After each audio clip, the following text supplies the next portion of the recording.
We've taken a couple of the alignment rods out of the golfer's toolbox to begin to give you a sense of how you can use the golfer's toolbox as an alignment and training aid. So what have we got here, Jim? Well, we've got two of the alignment training aids. One of the cool things, you can go right through the toolbox right here and make a 90-degree angle, which is a key to lining up. And then I just put one on the outside, which is a common place for a tour player to put an alignment rod, so that you can stand behind your golf ball, see where you're going, and then go through a simple process for setting up.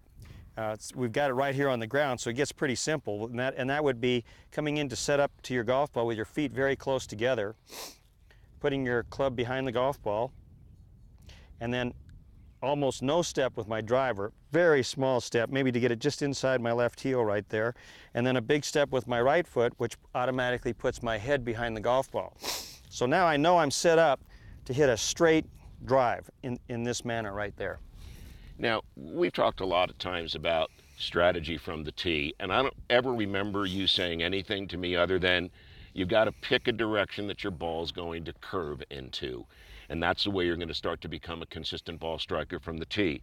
So how do we set up for fade and draw using this configuration from the golfer's toolbox? You know, that's one thing that I really like about having people go to a golf school or taking a lesson, and that is the ability to show them how to correct what they're doing in their swing. So if you're coming to me and hooking the ball too much, then this is really easy to show people. Once I have them in this straight alignment setup, to fade the ball, we've got to adjust things. So my cut swing, I lived with one of the greatest faders of all time, Bruce Litsky, so I saw this a lot. He would just move his body around, so now that it looks like it's off the front of my left toe, but really I'm lining up this way with the club face more square to the alignment rod, and my body's to the left. So as I take the club back, I'm going to actually take it slightly over the rod right there and then swing to the left. And I'll hit one out there for you, hitting a cut. And that ball should go just like that, where it can fade back to your target. But it looked like your normal swing to me. It looked like just a setup change and nothing else. Yeah, really, most shots are missed before you take the club away.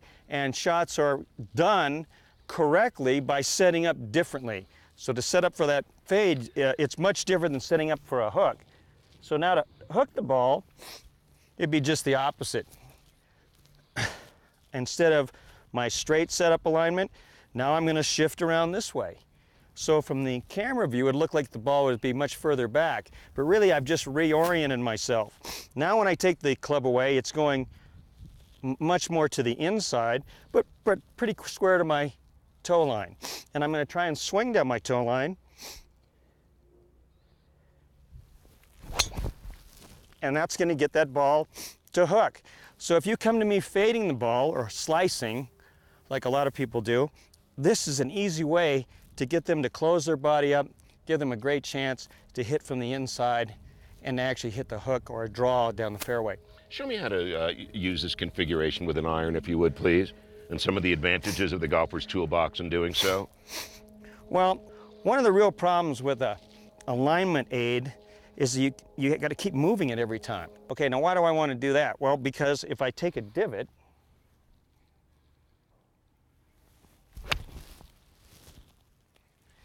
now I come back, I don't want to put the ball in this divot again, and that's the problem I see with many other training aids that align you.